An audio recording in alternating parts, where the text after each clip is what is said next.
একটু লক্ষ্য করুন, দেখুন এইটা একটা খেজুর গাছ। এটা সারা বছর অযত্ন, অবহেলা, অনাদরে পড়ে থাকে।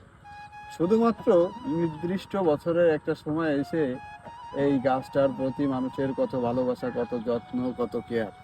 তবে এই যে ভালোবাসা, সে কেবল তার দেহ থেকে রসটাকে নিংড়িয়ে ভোগ করার জন্যই। ঠিক তেমনই আমাদের জীবনে আমাদের সুসময়ে কিছু মানুষ আমাদের পাশে আসে।